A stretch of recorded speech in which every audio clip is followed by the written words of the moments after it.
Hello, welcome back to another SwansCast podcast. Going to call this one the first of our new season.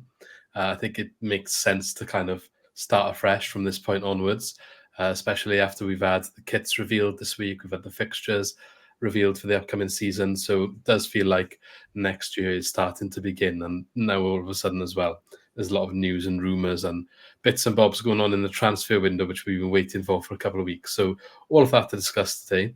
We're also going to do another draft, so that carries on from the end of last season into this one. I know a lot of people enjoyed what we posted on Twitter from the last episode. So this one, the topic is a bit different and actually was suggested by one of you guys who's listening to be the best 11 of loan players for Swansea. So got to work cut out a little bit, I think. But going to have Ben and Lee's going to be back later on to join for the draft. But Ben's here to discuss everything today. So welcome back, Ben. No, thank you. Looking forward to it, definitely. Got a lot to unpack now. Transfer rumours starting to, increase as well. So exciting times. Yeah, definitely. Transfer rumours and maybe some more concrete news as well. And we'll get into all of it, definitely. And also the draft. And happy to say last week, obviously, if anyone hasn't watched it, do plan on cutting out just the drafts and adding them into a mini-series on YouTube at some point in the near future. But the first one was overall Swansea City 11. We did subs as well and managers. And we did a vote on Twitter, and it looks like I come out on top, Ben. How do you feel about your team's performance? I feel like a lot of the people on Twitter wouldn't have known some of my players. They were historic, I think, fair to say. A lot of the boys from the 80s, probably the best Swansea team we've ever had. I'm just saying, the 80s boys at Old Church and co. Well, but no, fair enough. The people spoke. The people voted. You got a chance to come back today, haven't you? I had the 68.2% vote in my favour. And then you were second place with 18.2% of the vote. And Lee was in third with 13.6%. But look, we'll do a couple more, so it's not over yet. Anyone's got any other suggestions for topics for it, let us know. It is a little bit of fun for us to get us through pre-season. And I'm sure as the news starts heating up, there'll be plenty of other stuff to talk about. But it's just a little bit of fun until we do have some more of that, I guess. But let's get stuck into the news then. I'll start with a positive. So Swansea, I don't believe it's been confirmed yet, but by all accounts are going to be making a sign-in pretty soon. Probably going to butcher his name. They look set to sign a winger. I was just going to say Eom Ji-Sung. Yeah, I think it's like Eom Ji-Sung. Eom Ji-Sung, isn't it? Yeah, we'll learn how it's said when he joins, I'm sure. From Guangzhou. Do you have a correct pronunciation? Probably Guangzhou, I'd imagine. Guangzhou. So they should be costing around 1.2 million. That's been reported so far. He's a winger. He got linked to Celtic last year. He's highly rated. From what I've seen as well, Swansea apparently got in touch with Ki-Sung Young, who laid down a recommendation for the player. We're going back to Korea for players. Obviously, Ki was the last one. I do remember back then as well, we had the Swans team plastered on the wall of the airport out there. So it is good for a commerciality point of view. But I'm sure that's not the priority why we're signing him. We do need wingers. He looks like a promising youngster. Maybe we're looking for more of the same as what we got with Ronald. What do you make of this one? By all means, it seems like a Patterson replacement, just based off what people have said about his abilities. So it seems like he could be, Patterson was in number 10 position, but he drifted off into the left channel quite a lot. 22 years old, I believe he is. One appearance for Korea, or South Korea, I should say, sorry. Seems to be on the fringes of the team. Seems to be an important player for the team he's currently at as well. They don't want to lose him. They're currently mid-season as well. Yeah, they've got financial difficulties, apparently, which is part of why they are, open to him leaving. It's exciting, like you say, isn't it? You always, it piques interest when you bring in someone like Ronald, who's Brazilian, or, maybe speak less about the certain Ukrainian striker we signed, but it's, it's still nice to be into these markets. He's turned up for training. I wonder if we'll see more. Oh, yeah. I mean, never rule him out. You can't justify £2 million for what we saw in year number one is the only issue. Yeah, correct. In the K-League this year, he's had 15 appearances, 2 goals and 3 assists. Not too bad for mid-season, really. So predominantly a left winger, can play attacking midfielder and on the right as well. But I'd imagine we're looking for him to be playing on the left primarily. Yeah, it's good to have that versatility though, because when you take Patterson away, I'd say the number 10 position's probably a bit shallow now. I imagine you'd agree as well, especially seeing as with Liam Walsh there would play there sometimes, and he's now gone also. So, I feel you need to, when we're spending money, it doesn't seem like we have much of it. Possibly try and fill in 2 positions with 1 player. Potentially, or hopefully there's more to come I guess we want to be the case, but only time will tell on that one. But yeah, 1.2 million. So a bit of money spent there. That's what's reported as the fee. So we'll find out more. It probably be undisclosed, but I'm sure, hear a little bit more detail about the deal when it gets over the line. Not quite sure when to expect an announcement, but it does sound like this was reported a few days ago. So I'd imagine, it is in the pipeline. I'm not sure because he's obviously not, with foreign players these days, there's a little bit more paperwork to be done, isn't there? Especially since Brexit and all the rest of it. There's maybe it takes a little bit longer with stuff like that, but there's obviously no rush. And if he's in the middle of the season out there, it probably depends on their schedule as well, I'd imagine. Plus, we're in the middle of the Euros, so it's generally quite slow in the transfer market until that cools off. And obviously, we're in the knockout stages now. So I'd expect action to start picking up across the league. I know there's a few other teams that are getting quite busy. So I wonder if we're going to join in. For example, Archie Gray's just gone on to Leeds with Roden, from Leeds, to Spurs. Roden going in the other direction, just a £30 million something move. So it'll be moves like that which will start happening. That will hopefully trigger more moves further down the pyramid. Yeah, there's definitely been a few moves this week. I've got a couple from us as well, not necessarily directly, but indirectly involving some recent players. Okay, so one that I believe got over the line today, actually, when we planned this episode, it was kind of like expected, but got over the line today. Jerry Yates has actually gone to Derby County on loan, being confirmed today. Sure, there's a picture of him holding up the shirt, but the shirt was backwards, so that was quite funny. It didn't have a name on it. It was just the back of the shirt, just plain. So I don't know whose mistake that was, but fair play. 9 goals in 44 games for Swansea, but he's moved on. Do you see Jerry Yates coming into the Swans lineup in the future? Is he done now, do you think? I mean, probably not, if we're being entirely honest. I feel like he started okay, and when Luke Williams came in, I was hoping that would be the trigger for him to kick on Jerry Yates, but it just never really happened. My hope is he goes to Derby, gets 15 goals, builds his confidence up, and we can get some sort of fee for him when he comes back. Do you know if there's a fee involved, like a future fee, if it's mandatory or not? I have no idea. I haven't seen anything reported. It's probably just a straight loan, I'd imagine.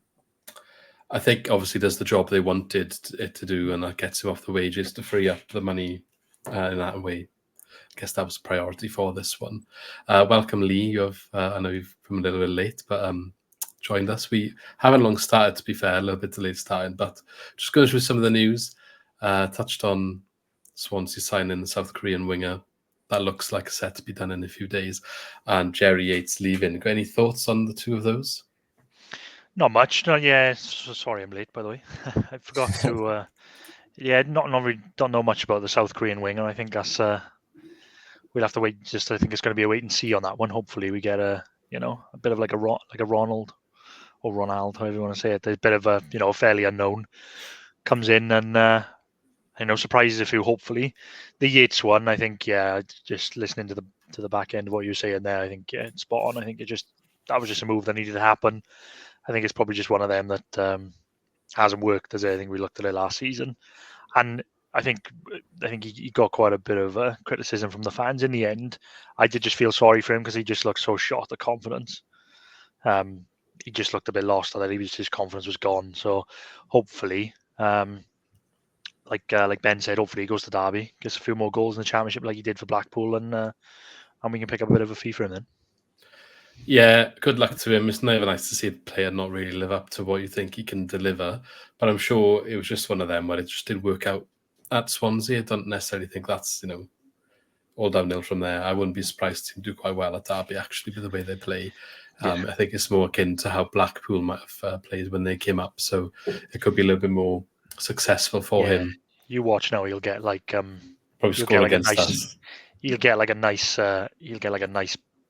bag of goals this year. I think just sometimes it just doesn't work, does it? With certain teams, it just doesn't work. And no, and I would argue that it was okay until Duff got sacked. And I'm not saying Duff shouldn't have got sacked on the basis of how Yates was playing, but he was signed for Duff, and I think 8 out of his 9 goals were scored in that time. So, and that was by November. I'm not saying he would have been the be-all and end-all, but we obviously shifted style then, and it just got worse for Yates because of that. So he probably wouldn't have been signed if Russell Martin was still the manager, or if we had gone for Luke Williams last summer, he probably wouldn't have been signed. But he was signed for Michael Duff.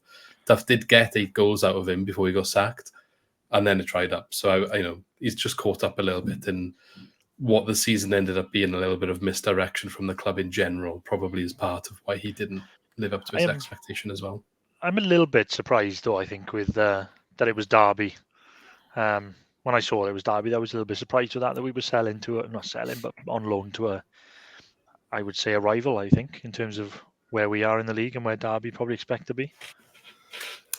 We probably think we underachieved last year, don't we? So what was that, Ben? Sorry. It probably came out of money in the end. It could be a case of there's probably a few clubs who wanted him. Derby may have said cover all the wages. I think we're not in a position to choose up suitors for loans based on what's good for the player, to be honest. I think it's purely going to be financial this summer.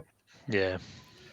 Yeah. And, as much as I'm not trying to belittle anyone, I don't necessarily have this opinion, but I think the club probably will look at where we finished last season and think we're not going to be that low again. We can't be that low again. That's what they need to think, isn't it? Like from inside the club, like that was our lowest position since we came down. Is that correct? Why was it? The lowest point total.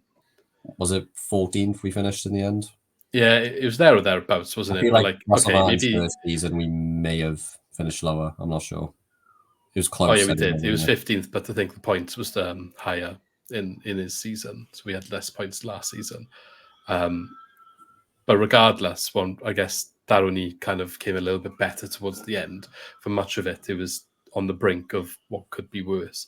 And I think the whole fact that they sacked the manager and had them changes, the board's going to be thinking we under-delivered or underachieved. That's why they made those changes. So I'm not saying that we will get better this year, but that's probably what they're expecting. Yeah, definitely. The only risk now is, are we on a downwards trajectory? I suppose. I feel like funding's going to be drying up year on year. Parachute payments are long gone. There's apparently not even rumours, I think it's just news. We need to cut the wage bill. I'm pretty sure that's coming from the trust. All clubs will be doing that, mind you, simply because I think FFP rules, what other regulations are coming in, is a necessity for the entire league to become more sustainable as well. And then we're not helped by the fact we're probably not going to be raising much in the way of transfers this season. I think we'll move on to Nathan Wood at some point soon. That's probably going to be our main outgoing asset-wise, and the fee probably isn't going to be a substantial one. Yeah, he's next on the list, but just touching on what you said there, I think the finances that got released show that the wages definitely do need to be cut, or something needs to be cut, whether it's wages cut and then a sale as well. Money needs to come from somewhere, doesn't it? And I know everyone's in quite a similar situation there, but yeah, it's tricky. I know there's going to be more TV money with this new Sky deal, but it's not really going to touch the size from what I understand. So yeah, money needs to come from somewhere. And Nathan Wood does look like he's off.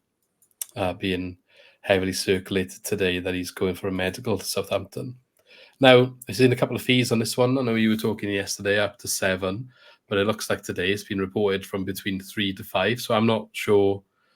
We don't know for sure which one is accurate, and again, we might find a bit more out when the deal gets over the line, though it'll probably be listed as undisclosed. But if it is as low as 3 million, I think the Swans can only receive like maximum of 1.8 or somewhere in that region, which when you put it like that is very, very disappointing. I know there was a floated fee of 10 million last year that included add-ons. Now, I don't know the extent of those add-ons because that deal never came to fruition. But is this one of them decisions like Morgan Whittaker, like Michael Obafemi of recent, where they rejected a bid and now they've ended up selling for less because their hands are tied with the year left on the player's contract?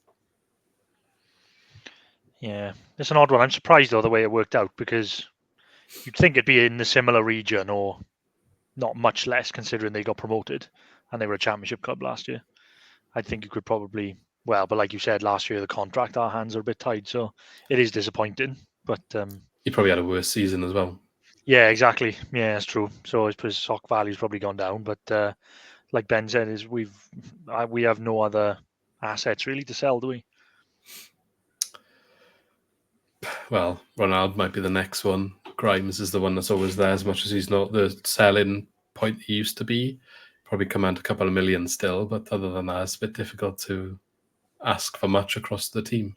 Yeah, we should wait and see what the fee is reported as finally. When it's done, it'll come out one way or another. But obviously, that 40% sell-on clause for Borough seems to be true. If that's the case, like you said, a 3 million fee would account for £1.8 million, well, not net, but taken for us.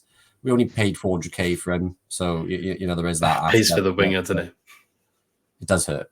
It's one of those ones. You look last year, I think we did accept the offer, the Southampton offer on deadline day. We went in for Ronnie Edwards, but Peterborough rejected it. So at least you could argue, you know, we did try and make it happen, even if we left it too late in the day.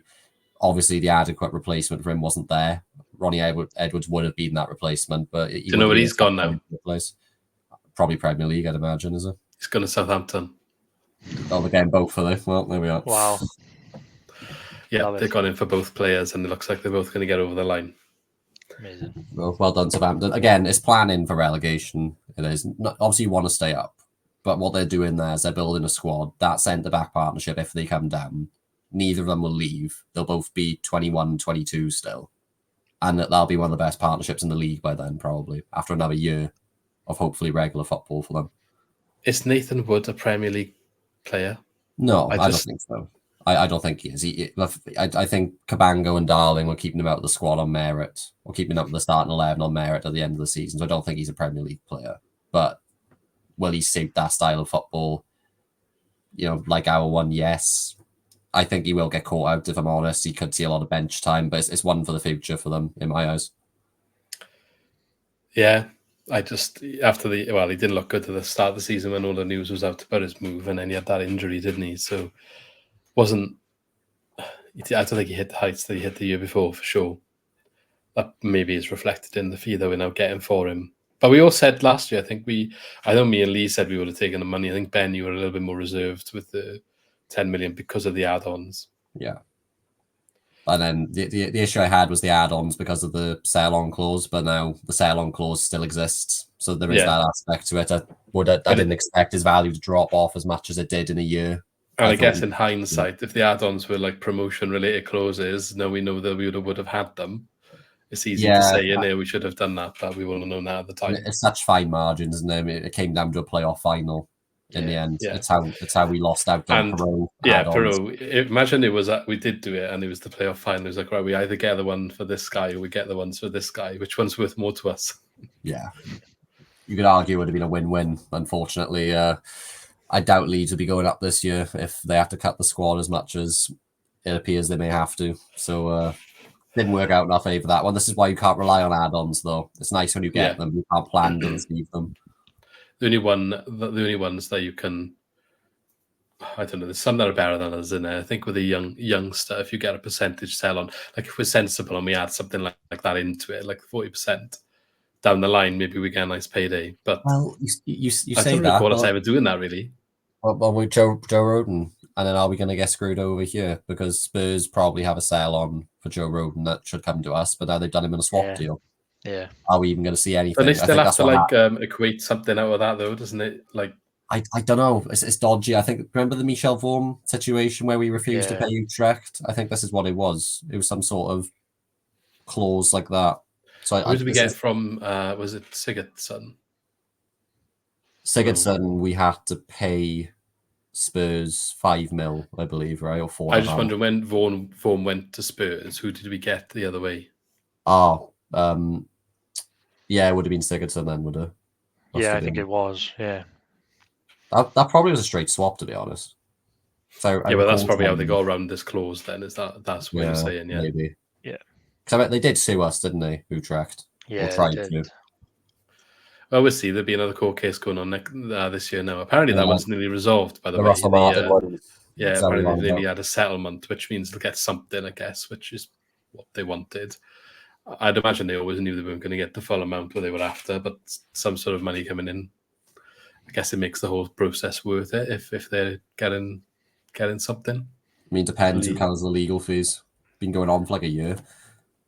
I'd imagine the settlement will cover the legal fees and there'll be more on top. Otherwise, what was the point? Yeah. Yeah. Okay, moving on. Just a little bit of news that I don't know how much substance is in there. Maybe we'll hear more about it as season goes on. But Juventus apparently eyeing up Amir Govia as a young talent. Obviously, he used to be part of Arsenal's academy before he came to Swansea. He's made 5 appearances at the end of last season, but an exciting one for the future. And Juventus apparently taking an interest in him. I'd be shocked if that comes to anything. I mean, they've also been linked with Patino. Yeah. It's probably like Arsenal and Man United. They're just linked with everyone under the sun. Like, he signed a professional deal now, so you'd actually be talking a 7-figure fee. Can you see them dropping a 7-figure fee on someone who, I don't know, has he started one game? I don't think he started. I don't know. That could be his agent, or it could be truth, but then they'll have a list of 200 other youngsters they're also keeping tabs on with that age. Just found it interesting. It's just random to me because obviously he broke in quite late and he did look good, but there was nothing there to be like, wow, this guy's going to be something, you know. And often you don't see that in 5 appearances off the bench at that age, but that's what the scouting is for, isn't it? So they're probably just keeping an eye. Is there something here? Is there something we can just see? It's mad what people see because sometimes they do get it right, don't they? And obviously Luke Williams has seen something in him because he just bring him in. Randomly started playing him at the end of the season, so he must have seen. And he got a new deal, didn't he? Just before he came in. Yeah, so they must. There must be something there. There must be something there. But yeah, like you said, the Juventus one's a bit. The rumors. Yeah. I think it's a bit much. As far as I've seen, no news on Jamie Patterson. No, it's going quiet, isn't it? I mean, there's rumors that the deal's still there on the table for him. He's just weighing up his options. You'd imagine if he was going to put pen to paper, it would have happened by now, is the truth of it. But I think he's technically a free agent now. Yeah. As of maybe yesterday. Yeah. It's weird, but he has been like training, hasn't he? Yeah, but he wasn't in the pictures they released, the latest ones. I think he was in the first batch. I'd like him to stick around, but he probably just wants a 2-year deal from someone, and I doubt we're giving him that. No, I think our policy is past a certain age, +1s. That's why Norton, for example, keeps getting that. Yeah. Which I think is fair enough, to be fair, from the club's point of view. I think Alan might have had a +1 as well, did he? Yeah. I mean, we've learned now, and we gave us some stupid contract out when we first came down to the championship. I think Asaro on a 4-year deal, probably being the worst one of the bunch. So I don't think we do give 4-year deals anymore either, do we? It's always 3 with an option for an extra 1. Yeah, 3+1. Yeah. I think Bennett had a hefty one as well, didn't he? Yeah, was it? I think he had like a 3-year. He was on big wages, right. he was. And he was 30 when he arrived, or 31 or whatever. Yeah, that was. What did you call Pepe yesterday? The Portuguese Ryan Bennett. 41-year-old starting in centre back for a European team, Portugal in the European Championships. I can't believe he's still starting at international level. That's crazy. He looks really good though, for the most part. I know he had the one howler where Cesc. Yeah, because he probably shouldn't have been playing an extra time at that age. Let's be honest. Yeah, that was probably a bit much. But yeah, you're right. He was looking good up until that point. Like, he's been looking pretty solid. Like, the commentary was saying he looked tired and leggy, and then he made that mistake, and Martinez took him off after it. But if someone at that age plays that long, you'd expect them to kind of lose a bit of sharpness, I think. I don't want to, it was a howler, but maybe the manager could have avoided that. I mean, he's the oldest player in Euros history. He's outfield. It's mad. I can't believe he's still going at 40. There's players he's playing against, like literally defending against players who are less than half his age. Like, you could be their dad. Yeah, which is nuts when you say it like that. It is crazy, isn't it? It seems like he's actually calmed down as well. He doesn't get like the Reds that he used to. But yeah, I was thinking that he's gone better with age because he's calmed down a bit. Yeah. It's like that one time when he was through on goal, he would have gone through the back of him a couple of years ago. Yeah, it's risky if he goes down to a bucket nowadays. His legs probably aren't there to keep him secure in a lot of the one-on-one situations. You can't be on a bucket; it's too risky. Okay, moving on. So we got Jamal Lowe has actually signed for Sheffield Wednesday. 9 goals, joint top goal scorer for Swansea last season in his second stint at the club. What do we make of this one? Obviously, we said about wages potentially being a stumbling block for him coming here, but now he's gone Sheffield Wednesday, who actually are throwing quite a bit of money around. I mean, I was really surprised. Like you say, I saw it and I thought that isn't the club I expected to be able to afford his wages. I know they've been in financial issues in the past because they've overspent. I thought they would have learned from that. Maybe his wage demands weren't as much as we thought they were, but I'm fairly sure I remember reading it wasn't really possible for us because of his wage demands. Yeah, that's what I read. So but it maybe was that's a a pop out. I don't think it's a move that I regret us not going for, because I don't think he suits our style of play as much as I appreciate the contribution he made. But he probably is more of a Sheffield Wednesday style player, is the truth of it. I imagine he'll work well for everyone. I don't have reservations because I think I wouldn't have minded him staying if we didn't replace him with others. But then you can only make that decision right at the end of the transfer window, and it's not really fair on him to wait that long for some sort of answer, is it? So I get it. I just was a bit surprised potentially the club, based on the wages situation, but maybe they got more money than us. Who knows? Yeah, well, it's just weird because they were. I think it became evident that Lowe was good off the bench. I think he really fit that role for us when the game kind of opened up a little bit. But you can't justify paying high wages for a bench player, especially if there's other players out there. And like you said, we've got to cut the wage bill. But yeah, I was a bit surprised that Wednesday kind of swooped in there. But yeah, like you said, maybe they have got more money. They got a big gate, haven't they, every week? But I don't know how much that would contribute to wages. Yeah. I don't think we'll see him back. I think that's it for him. 2 stints here, and to be fair, some good memories. Obviously, a couple of goals against Cardiff. So he's always going to be remembered for those, especially. And yeah, pre-season started, obviously, and some of the fringe players have come back. So I mentioned already, but McCullough is back. I wonder if we'll see him in action. He's there training. He looks like he's raring to go, to be fair, from what I've seen. Pedersen is back, and Choa On is also back. So players that didn't rarely feature or didn't feature at all have returned. Left back situation. Do you think Choa On potentially might actually have a chance of having some involvement? We haven't got an understudy away to Timon, really. And he's actually, weirdly, shot up in popularity because he declared for Indonesia. The commercial prospects of that, like we're signing someone from South Korea, potentially. We knew what happened when we had Ki Sung-young before. It was a good commercial signing for us. This could be similar if we manage to utilize Choa On, if he obviously was good enough. But do you think we'll see anything of him? I doubt we'll see much of him. It's a fun game, mind. If you go on Twitter and just don't even type in Choa On, type in Swansea City. It's just Choa On, just for ages. It's like 8 out of 10 replies, comments, tweets at Choa On.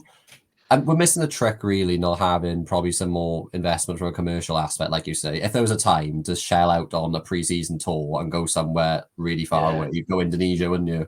Yeah. You actually would, because what you see with like Spurs and Son, similar to what we had with Key when Key was like their best player, the potential there. Indonesia, I doubt is really an area of the world that any club has like cracked a lot. I'm not saying Swansea City are going to go crack it, but there is potential, sponsorships, fans coming over for years and years and years to gain a fan base out there.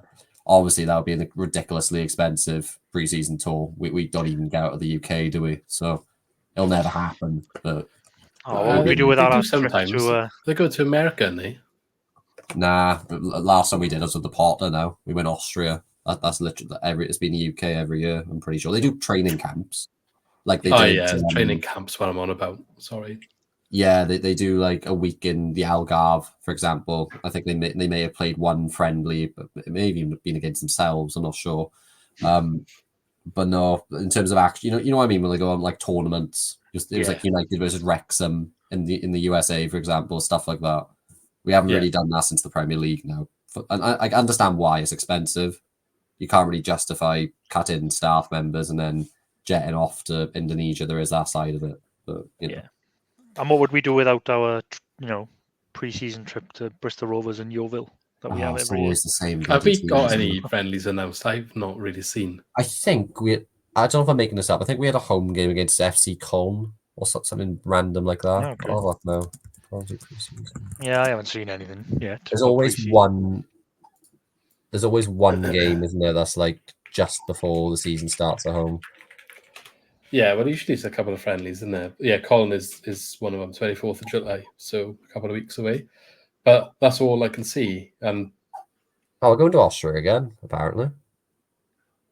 Oh, 10th of August is the season's kicking off. It's not that actually, there's a month, and we only know about one friendly.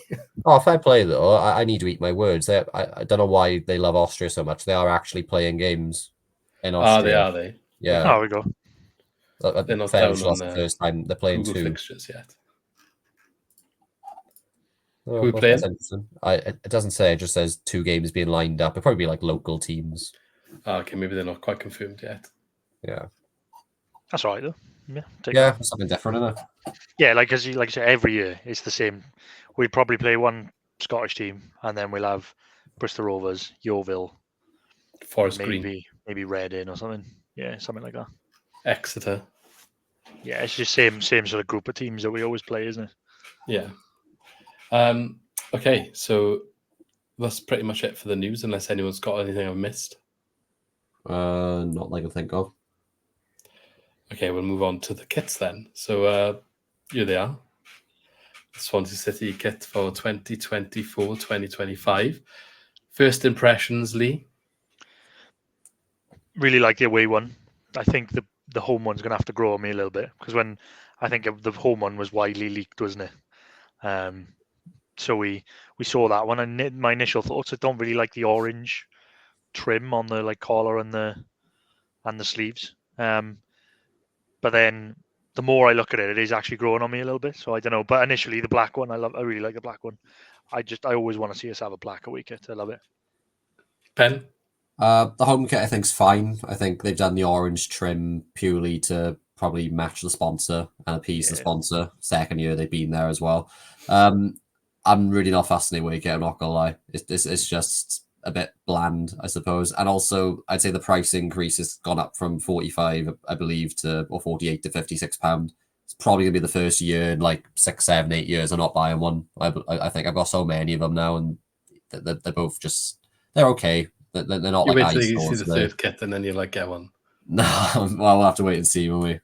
I can't comment. I'll just carry on my tradition of waiting until the 75% off in about April, and I'll get one then.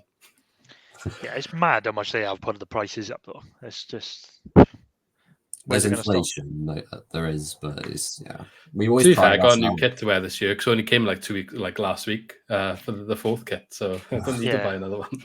Says enough when we have 4 kits, like, don't know. Milk is that 4th kit a 4th kit again this season? I don't know. I mean, it's still on the website as 4th. I didn't know you were allowed to use 4 kits in the league, to be honest, until it happened. Like, there's probably no cap in it. It's just people don't do it, and then we do now apparently. But the thing is, everyone lapped it up and bought it. So, it was cool though, wasn't it? It was. Well, yeah, no, but that's why they've done it, and the fact that they made money out of it, they're gonna probably do it again. But I like that they brought out, because when they did that was kind of like a retro kit, wasn't it? Because it was based on the Auto Glass Trophy kit when they won it.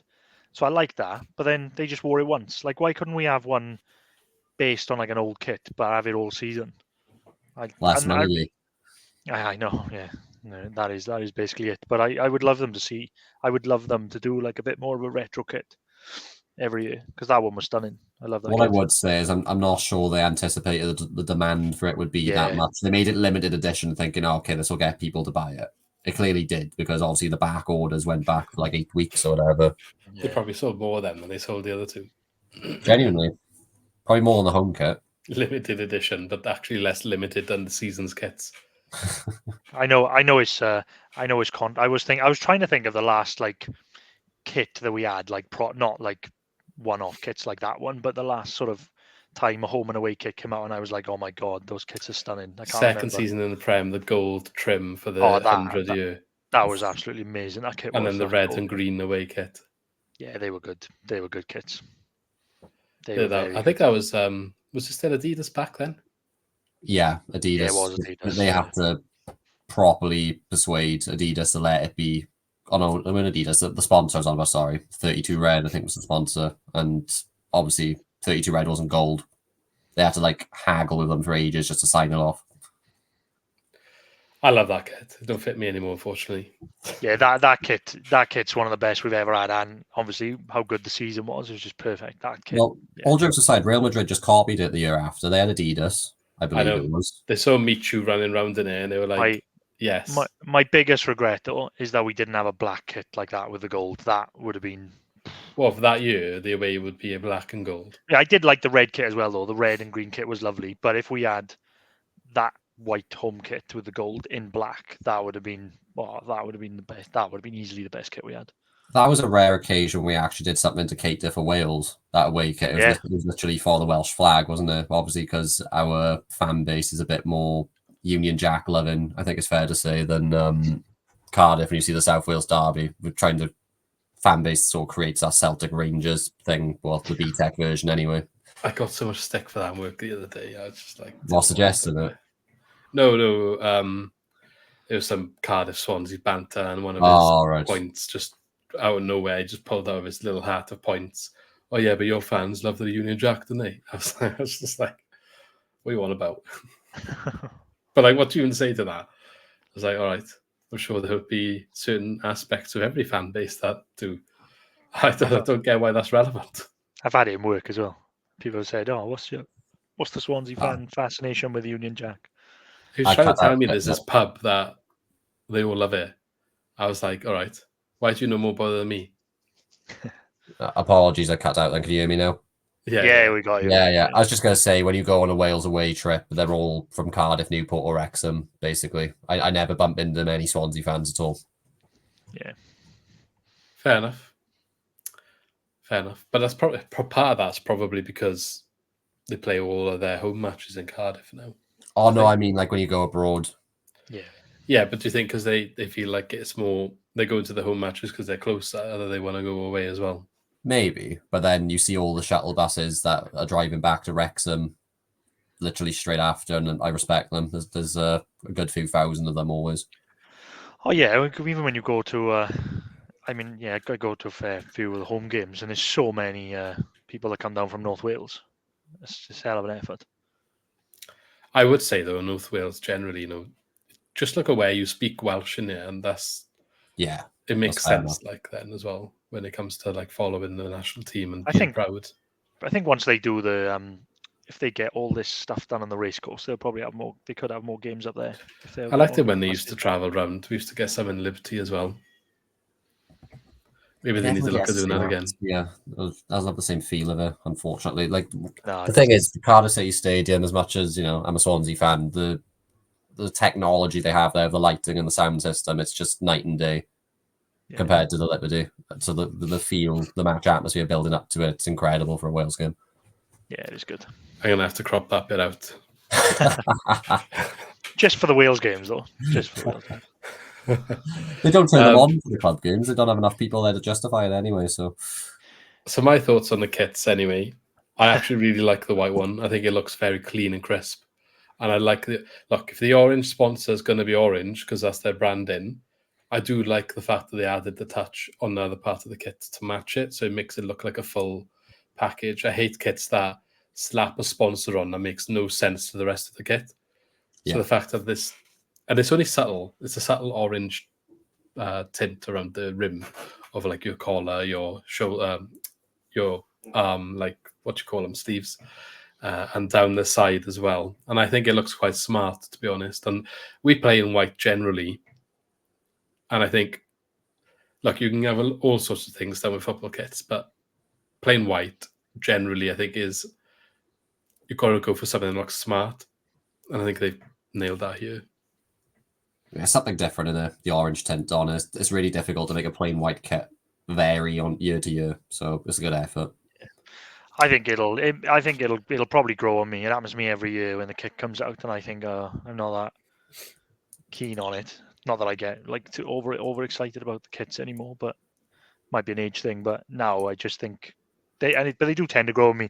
And I think controversially, I've obviously grew up with that badge. I still prefer the badge we had, the old one, and when we had for the 2 seasons under Russell Martin, the circle one. I think that badge is so much better. But that's another conversation. Maybe it'll change again one day. But it's a classic badge, isn't it? I do think the one that we're using now is, again, more modern and cleaner.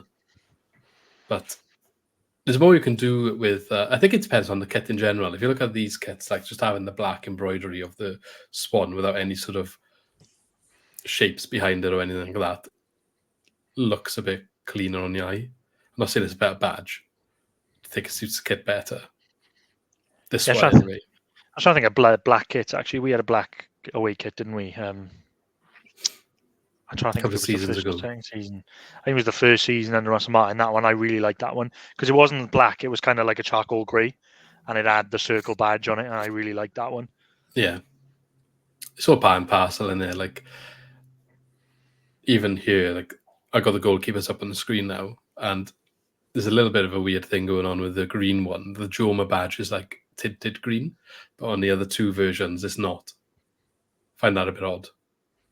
Oh yeah, I think it would be a bit in your face if they tinted the Joma badge pink or yellow. Is the only No, thing. I know, but I don't know why they didn't just keep it black on the green one. Yeah, that's fair enough, I suppose. Maybe they just try to do something I different. doubt it's because of that like dark green strip around the collar, and they've matched that, haven't they? Yeah, it's because like the other 2 have got like patterns on them as well. Yeah, maybe. Yeah. But anyway, speaking of this is apparently the 3 goalkeeper kits. I couldn't quite work out home and away. If you go on the website, it just says goalkeeper, and it's these 3 there, 3 different colours. So it doesn't work like home and away anymore. Does it just work on what the opposition's wearing and they'll pick the best solution? I have no idea, to be honest with you. I never really thought about it. The keeper kits, they just... It's a bit more random, I suppose. Yeah. And look, I guess the yellow one is home because it's got Reviva on it, and the other 2 are just 2 other options. They'll be... well, we'll obviously have 3 kits at some point as well, won't we? I think we'll have the 3rd kit that'll come out. Yeah. But yeah, I'm trying to think actually. I'm sure Rushworth would. I'm just trying to think of last season. I couldn't tell you what he was wearing at home. It's black kit was he wearing? Yeah, but maybe he would wear a different one if the opposition had something that clash with just the goalkeeper as well. Yeah, no, I get that. But normally there's one they stick to at home, isn't it? But I couldn't tell you. I would say it's going to be yellow because the Reviva is the home sponsor, isn't it? And the West Acres is the away. Yeah, I wonder. Do I you have anything to say on these? I think they're a bit. I'm just not bothered by any of these ones. I never like green goalkeeper kits. Is all I'd say, because I think I understand that. Green. Yeah, I know they're not blind, the footballers, but some people in the stands maybe would struggle to distinguish at times. I mean, colourblind could definitely be an issue. That's all I'd say. I green kits in general, I suppose, are a tough one. There's going to be like colour blindness of all sorts of things in there where there's colour clashes with people, but maybe just don't do green kits if you can avoid it. Cater for it. Shows our lack of depth in goalkeeper as well. That he had to model all 3. How many appearances did Andy Fisher make in competitive games last year? Did he play? And he's modelling all of our goalkeeper kits this season. He's like, that's what you're here for now, mate. He's just here to sell the kit. Normally, you might have like your 2 goal. They could have put one of the youngsters in there as well, but just like they did last year. I think they had. I think Webb was in some of them last year, but like Bender was there at that time, and then he went. But we haven't got anyone now.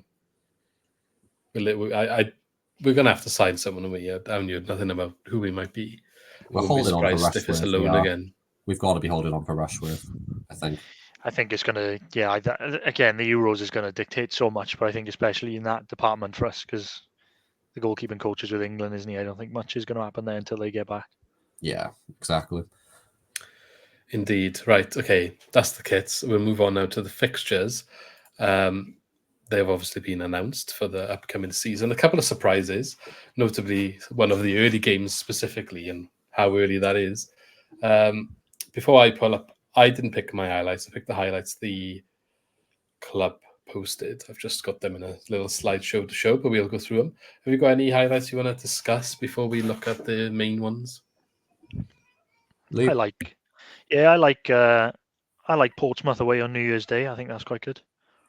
I would like that for a trip. I think I might try and go to that one. And Oxford, I don't mind. I know we seem to have Oxford quite a lot though in the cup. I don't know, it just feels like maybe we haven't for ages. And there was one a couple of seasons ago, and then maybe the one in the FA Cup. It feels like we played them a lot. We lost the John Shelley special. Or maybe they were another one we've had pre-season friendlies as well. But I fancy doing Oxford. Nice to have the double. I think we had Oxford last season, didn't we? But I was going to say, sorry, nice to have the double header on the 22nd and 29th of December, Boxing Day. Nice to have 2 home games at that time of year. Everyone's off. Well, not everyone, but a lot of people are off work. Everyone's definitely not off, Ben. This is much no. I did think that as well. Enough as it is. That's much better. It is much better because last couple of years it feels like we've been away, isn't it? Like in that thing, and then we're home on New Year's Day, and everyone back in work the next day. Just like, great. But I like the way home on those two. Okay, let's have a look then. So the highlights: first 4 games. Saturday, the 10th of August, the season kicks off against Middlesbrough away. Probably not the ideal season starter, but I guess it's not the worst either. Well, they're not thinking about the fans there. All the games kick off at 12:30. Borough away at 12:30 on the opening day. Yeah, it's a bit of a long one. Can't do it morning of. You've got to do it the day before, really, haven't you? They constantly get that wrong, don't they? The amount of times they get, like, I don't know, for some of the Northern teams, like they pick the Sky game at 12:30, like Middlesbrough will be away to Cardiff or something, and now it's like us vice versa. They just, it doesn't seem like they think it through. Because I was thinking about going to Middlesbrough, but I don't think I will for the 12:30 because, like you said, he'll have to go up on the Friday. This is a bit of an odd one for 12:30 kickoff. Why are they all kicking off 12:30? Is there a reason for that? Maybe they're all in the box, aren't they? Maybe steal with the blackout. So they're all on telly the first game. Yeah. I don't get this deal thing because it's like it's Sky Sports Plus now or something, isn't it? Where they reckon there's 20 games per season for your team or something. I read. I don't know if that's true because that seems like quite a lot. And they're showing half the championship games every week. I don't know. It could be. It's going to be an interesting one for attendances. I wouldn't be too concerned for the Swans because we're going to have poor attendances this season anyway. But for some of the bigger clubs, if half your games are on TV, our season ticket's going to be lower. Well, I think it is half because I think they're showing half the games every week, and that would make sense then when half everyone's games are going to get shown. Yeah, I think. But does that mean they? Because I thought they were going to be a bit more lax on the blackout, but then if that's why they've moved it to 12:30, does that mean they're going to move loads of games to 12:30? Yeah, I've seen a big debate in the championship podcast group I'm in. They're all concerned about the amount of games that are going to get moved and regarding like away travel. So they're saying about the blackout is the reason to protect attendances, but what's going to end up happening is moving them to worse times. That's going to affect attendances. We have this debate every year, don't we? I don't get why it's so difficult with like the TV games and that. Like the 3 p.m. blackout thing is just, it just baffles me. It's just ancient and it's out of touch with the times. Yeah, and like you said, like moving games to 12:30 or like 5 o'clock, or even like when they move it like to 12 o'clock on Sunday or something. It's just so it can be on TV. It doesn't make sense. Well, look, we follow that up with back-to-back home games. Preston Saturday the 17th and Cardiff on Saturday the 24th. Third game of the season against Cardiff. How are we feeling about that one? Shocking date for a derby, and same with the reverse fixture. Yeah, I hate the idea of it being in a transfer window, and the reverse is the 18th of January, just bang in the middle of a transfer window as well. We typically, I want to say, recently haven't been starting excellently. I can't say whether Cardiff do or don't. I know I'm speaking historically, we could start brilliantly this season. Usually you'd like to have it in the middle of the season because you're up to pace then, aren't you?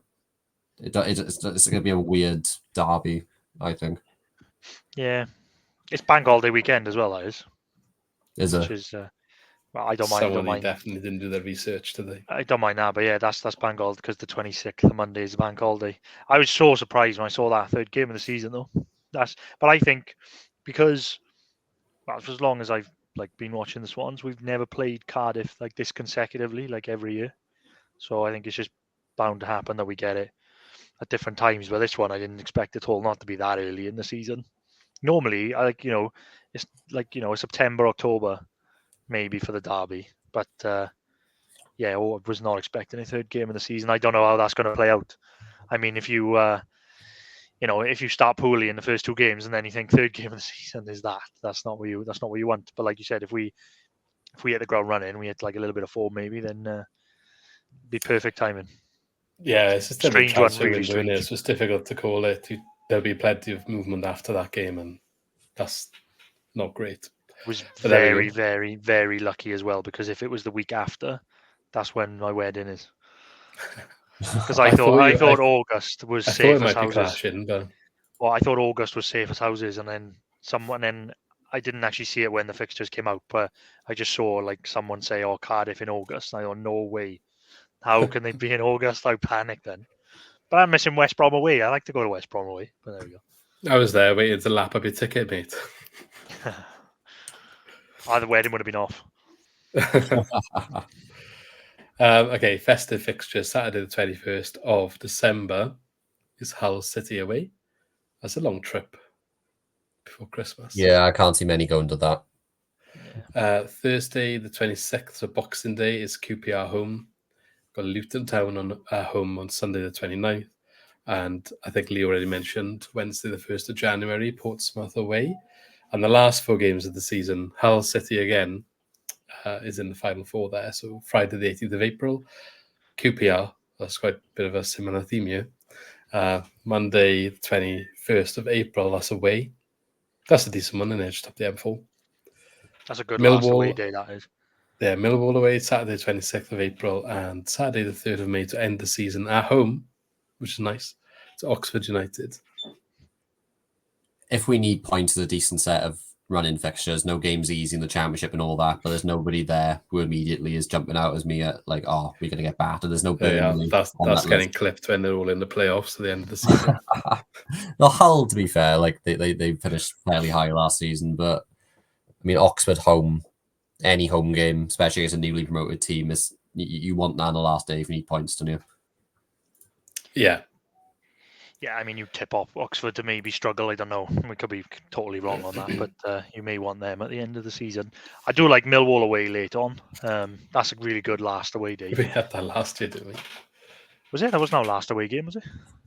It was our last home game. Oh, last home game, yeah. I remember our last away game when it was Millwall was when we got into the playoffs and we went up. And I think we won comfortably. I remember Derby scoring in that game. Of course you do. Mate, I always remember. What a player. Yeah, what a player. Right, moving on to the draft. I already reminded Ben Lee. Obviously, I won last week quite clearly, according to Twitter. Very high balance of the votes. How do you feel? Picking for your crowd. Picking for my team just won. They decided. 68.2% of the vote. You came last, so you got it all to do this week.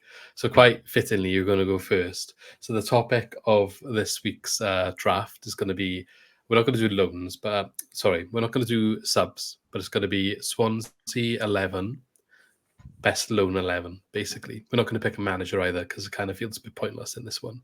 But we'll do formation again. And you've got to pick 1 to 11 of players that played on loan. However, unlike last week where I said, think of the player and their importance to Swansea, this week, because it's a bit more tricky, I said we could just think of the player and their name in football. So they got signed as a loan signing for Swansea, how much of a big deal was that? You can also think about if we signed someone that was maybe unheard of and they were class on loan, fair enough, chuck them in your team. But it's going to be quite tricky to get 3 sets of 11 players of loans that have all worked out good. Yeah. So just think of players that signed for Swansea on loan. And you can either say they had a really good time at Swansea or it was a bit of a coup that we got them in the first place. So to be clear, if they weren't a coup at the time, but then they went on to be world class, for example. Yeah, well, the other way around, I guess. I have another question. What if there's a lot of players that I thought of when I was thinking loans, then signed permanent? If they were at some point in their time a loan player for Swansea, then they can be included on the list. Oh, okay. Well, and what I will say about positions as well, as long as they've made one appearance in a position you pick them in, that's fine. Okay, that changes a lot, because I was thinking there was quite a few big names that actually then like signed permanent. Yeah. All right, well, do you want to make a start? Am I going first this week? Am I? Formation, pick, remember? Oh, formation. I'm gonna go. That's interesting now you said, because I've got a different approach now that I can have the permanent signings. Yeah. I'm gonna go. I'll go like a 4. I'll go 4 at the back, and I'll go. Yeah, I'll go 4-2-3-1. Okay. One striker though. Yeah. Okay. I'm gonna go.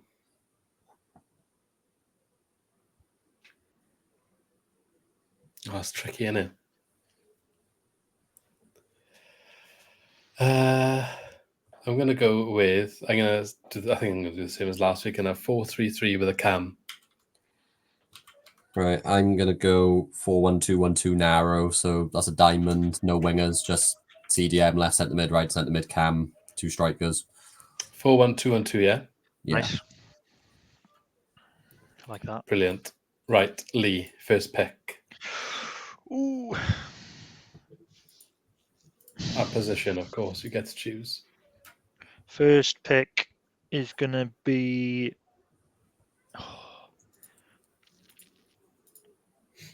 First pick is going to be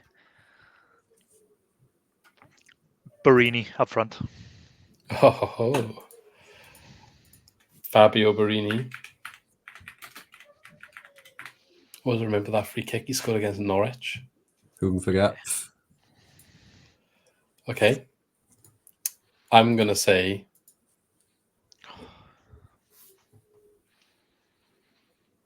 I'm going to put Rushworth in goal. I like that. Because I feel like keeper's a bit tricky. I can only actually think of 2. Yeah, that's why I'm going Woodman. That's the other one I was thinking of. I wasn't going to until you said Rushworth, but the last name I had written down, I'm not ending up with him. So, well, he's picked my keeper for me, so I can just wait on that now.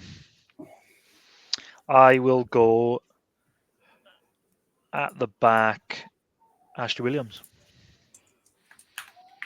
Ben's cutted. I did discuss him pre-pod, but oh well. That was the one I was thinking when. He only played 5 times, didn't he? But then he signed permanent the season after. Feels like a bit of a naughty one. A naughty one. I mean, no, he came on loan. That was the rule. And I'm going to do the same. And I'm going to pick Sigurdsson. Yeah. And I'll go Frank Lampard. Sigurdsson can, by the way, of course.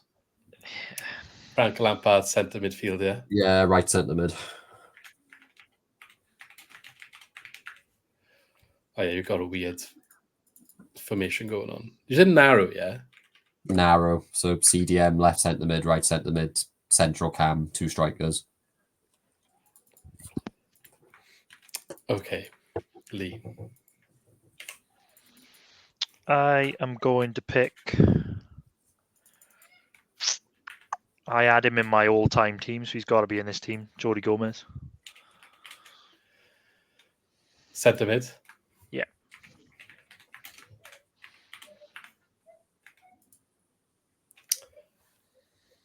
Okay. Who are our... Oh, I don't know what. I think I had him in my all-time team as well, but I'm going to go Jonathan de Guzman. Good show. I'll go Alan Tate left back. Good luck with left back now. Yeah. Did we have Eamon over Man United, was it? Yeah, that's right. Yeah.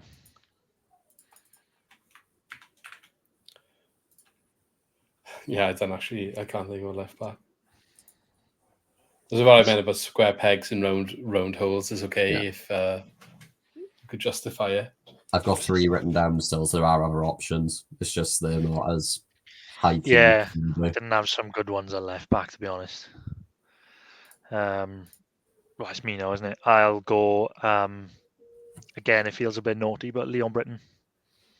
That's not naughty. Have you got literally the same midfield you've had in... Consistent. Fair. Yeah, I mean, yeah, it is consistent, I guess. Who's going to pick Vasquez up front? That's the question. Schechter. Oh, God. Struggling a bit now. This is a hard one. I'm going to pick Stephen Corker, centre-back. Oh, damn you. And I'll go Mark Gurhey, centre-back. Oh, I don't know what. Took 2 on my list straight left away. centre-back. We'll put him because he can use his left foot.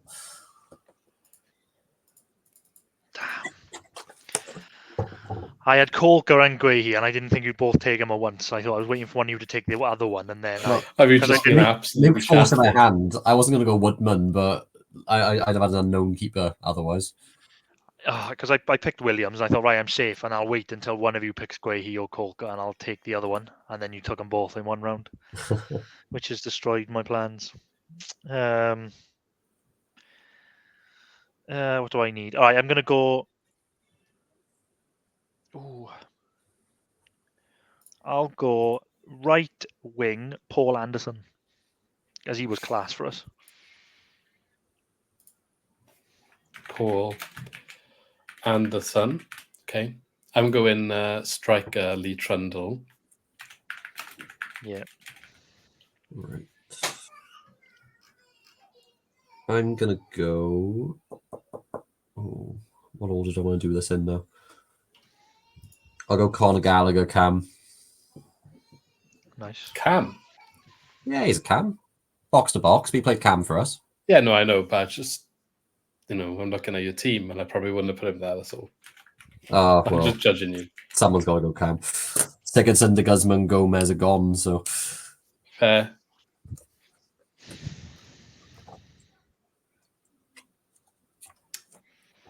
I'll go...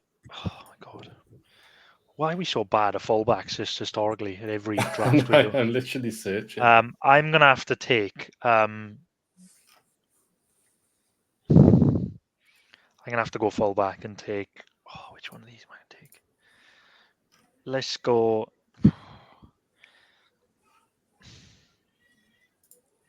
Not confident on either of these, to be honest. I can't think of many right fullbacks that we've had on loan. So I'm going to have to go Cyrus Christie. Oh, I wanted him. Ben wanted him as well, by the look of it. Yeah, I definitely wanted him. There is another one. There's another one that you could take. Who's going to take him? Oh. Right back, yeah? Ethan Laird. Oh, boys, you screwed me over there. I've just what's happened to me is what happened to Lee. I had those two lined up when they were both gone. And that's why I learned my lesson. I had to take that. Well, right backs. I know what I'm going to pick. It's going to be my last choice, though. Decisions now. You picked Alan Tate. You could have put him... Oh, you have put him left back, to be fair. Yeah, I did put him left back. I've only got 2 centre-backs left. I even want, so I'm going to go Ben Wilmot. That's all right. Oh, I thought you didn't have another centre-back. I have Wilmot. 2. Oh, Yeah. my God, I only have one I got 1 left written down, and he's also left back. So one of these better get screwed. I can't believe that. I lost Guehi, Corker, and Wilmot. And my centre-backs were rubbish last time as well. No. That's done me. My team's just plummeted. I'm gonna have to take him because I can't think of any other centre backs. I'm gonna have to take David Edgar. Oh, that's not the one I thought of. That's all right then. David Edgar. I don't even think he hardly played for us. It's the only other one I can think of. No, you had that Greek guy that we signed once. Yeah. Remember him? Or like Christian Edwards or someone. I'm going to go centre midfield. Morgan Gibbs-White. Fair. It's just falling apart quickly. You're feeling the pressure. Oh, I don't know why I waited.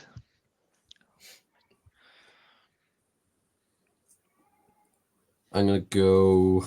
Ooh. I'll go Leroy Fair. Oh, no. I don't think I can get away with putting CDM either. He really wasn't a defensive midfielder.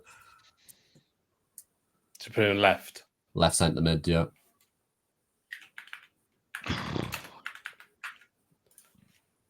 Leroy. Oh, my God.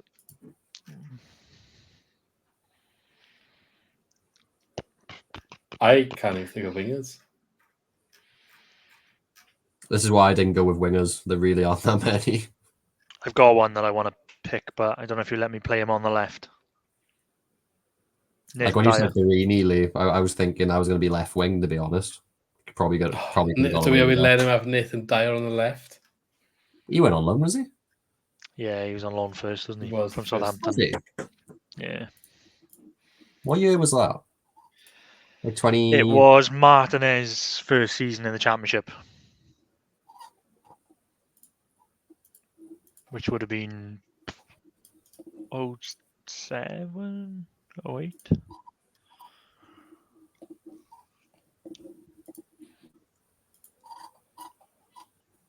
Oh, I've got a left back.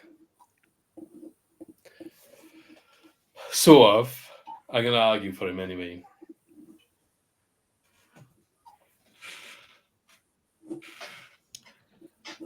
So Nathan Dyer left wing. Are we allowing left? I mean, he never played left wing, for being honest. I could put Anderson. I could put Paul Anderson on the left instead. All right, I'll lay you off. Okay, I'll lay you off. Can swap them around. You did swap around a couple of times for Rowditch in game. I'm going to go Hannes Wolf, left back. Yeah, I'll allow it. He was left wing back, wasn't he? It's not the one I was going to go for still, but yeah, this. I'm sure there would have been a time where we had 4 at the back and he was there. Whether that was the lineup at the start of the game. I'm glad you made my argument easy. Yeah.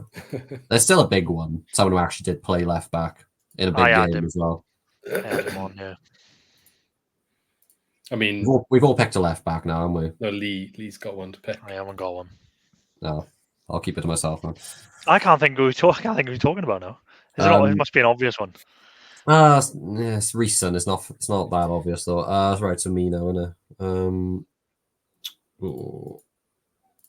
I'm gonna go Victor Gyökeres because I know he didn't do anything here, but he is now worth about 100 mil. So yeah, you're playing him striker, yeah. Yeah.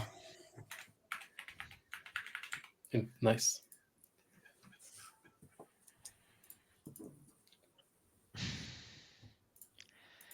In that vein, do I take? Nah, I don't think it should be in any team, to be honest. So I'm gonna pick Marvin Emnes. Yeah, I'll have to take Emnes. Wow, it's Cam? Yeah. Okay. I'm struggling. All my options faded away quickly. I'm going to go Ryan Brewster, right wing. Right wing? He does play right wing. Right. He play right wing now? He does. He plays on the wing sometimes. Oh, fair enough. I mean, look, if you don't want to allow it, that's fine. No. I'll. Football Manager says he plays there. Have I'm any sure he plays there for Sheffield. Have any of you said Renato Sanchez? United? No. No one has. I wanted to couldn't put him take in, him. but I realised we've used all the slots. No, Renato Sanchez at CDM it isn't. Shocker of a player when he was here, but can't deny it was a coup at the it was a massive coup at the time, wasn't it? So It should have been better, yeah. yeah. It's me, isn't it? I'm just fact checking Ryan Brewster right wing.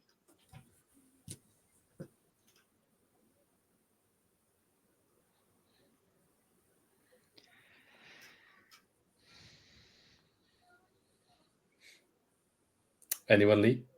Oh, sorry, I thought you were going to fact check first. Well, I'm checking in the background. I'll just have to take my goalkeeper now, and I'll take Neil Cutler. When I thought lone goalkeeper, I thought in my head that we had plenty to choose from, but it's only really recent times, isn't it? The only other one I've written down is Konstantopoulos. Yeah, I had him written down as well. I didn't know whether to pick him or Cutler. But... Apparently, yes, he can play on the wing. There we are.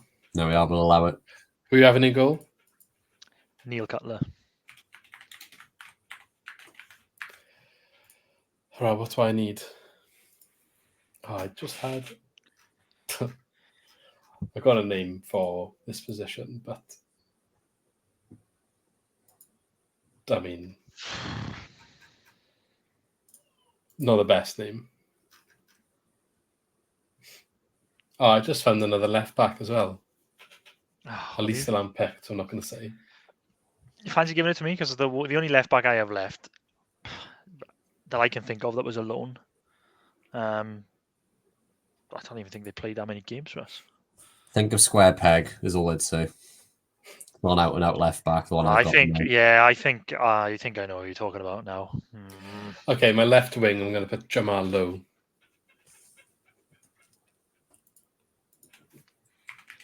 Right striker, I'm going to go Tammy Abraham. Oh, so I thought of him after as well. Hell of a player nowadays. Yeah, it's a good shout. Don't get looking, does he, in England anymore? No. Watkins, Tony, Kane, to be fair. All very good players. Tony's hardly played, though, have you, this season? Yeah, well, made a good impact when he came on, I suppose, against Slovakia. Let's not talk about that game. Yeah, I will leave that. Oh, days. I can't believe my back four again. It's just fallen apart. Did Alan ever play right back? Because I'm not being funny. I may just pick this option I've still got left if Lee doesn't go for it. Yeah, he played all across the back four, Tate did. Oh, well, Lee, no pressure, mate. If it's what I'm thinking of, I can't pick him in an all-time. Well, I wouldn't think I could pick Harrison Ashby in an all-time 11, but here we are. That's who I could be left with if you get this right. That's some big names here. These are positions that we can't pick, yeah? We've got Horahan. Yeah. Jordan Morris. Not that. Probably would pick him. Paul Areola. Casey Palmer. Tom Carroll. Yeah, Tom Carroll. Yeah. Roland Lamar. Yeah, Lamar. Schechter. I can't believe this has happened again. I got one. You got one from last season you could pick. I was confident of having Ashley Williams and with either Cole Kagwehi or Wilmot, and I ended up with neither.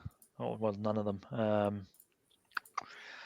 I can't. The one I was thinking of only played like 3 games for us, so I don't think I can put him in an all time. So I'm gonna have to go. If you got no one else, then I'm gonna have to go Sorinola. Oh yeah, that's the other one I was thinking of. I can't believe he's in. This is absolute tragedy. I mean, you should have put Bashir Humphreys in. I was just giving Ben one. Yeah, it weren't even my one, to be honest. I should be sacked.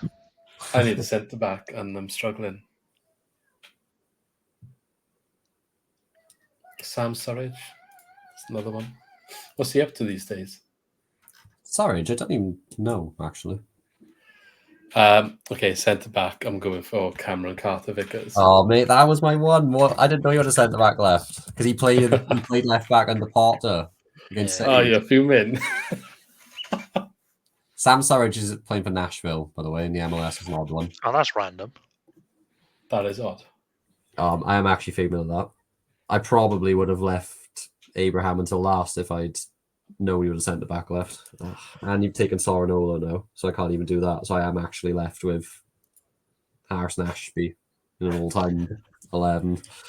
Oh. Fullbacks is so bad for us. Well, I've got Ashby and Finn Stevens. Anything going back further. I mean, you could have Bashir Humphries. Is that even an improvement? A right back? I don't think that is an improvement. He did play there. He did play there in one game. He played there twice. He was terrible in both, is what I'm saying. It was Leeds and Southampton. And he went on loan. I was going to say Joel Latbode, yeah, and if he went on loan. Wow, it was an eye opener. So who did you decide on? Ashby, was it? Ashby, yeah. Okay, so how are we feeling about our teams? I'm happy with 10 of them. Just not my last pick, and I would have been happy with Carter Vickers, to be honest with you, but that's gone down the drain now. We put David Edgar in a centre back. Yeah, me. Did he play? Yeah, he played a couple of games. I couldn't think of any other centre backs. I wrote down Ashley Williams, Guehi, Colker, Wilmot, and then I had like Tate as a backup as a centre half. And literally, as at the bottom, I just wrote David Edgar because that one came into my head. So I had no intention of taking him, and then it just all fell apart. There's a couple of goalkeepers in 08-09. You had that Dimitrios Konstanopoulos. Yeah. You had an Artur Kruziak. Yeah. I mean, I don't know how much they played. Stephen O'Halloran. Yeah, he was the one. He was the left back I was thinking of, but he played like 3 games. Warren Feeney is another one that didn't get picked. Fabian Brandy. Yeah. Would any of these make your squad on second thought? Or Mark Goodfellow. Richard Duffy? Palmer. Richard Duffy was another one I had, but I couldn't play him left back in the end. Thing is, without Mark Howard on loan from I'm not sure I'm in the same age bracket right now with some of these names. I mean, they're younger than the ones you put in your other team last week. Oh yeah, but come on, none of us were in that age bracket. That was purely just, the best players we've ever had. There were some random ones in that team, though. We sort of ran out of players. Yeah, a couple of centre backs here for you, Lee. Brent Sancho. Yeah, no. Keith Lowe, oh my God. Christian Edwards. Yeah, I did think of Christian Edwards, but that was, Nah.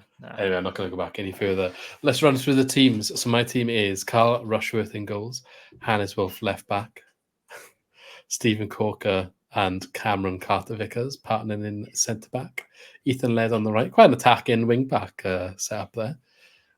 Jonathan de Guzman and Morgan Gibbs-White, probably quite an attacking centre midfield pairing as well. Ryan Brewster playing right wing with Jamal Lowe on the left. Gylfi Sigurdsson through the middle with Lee Trundle leading the line. That's quite a... Yeah, conceding so many goals with that team.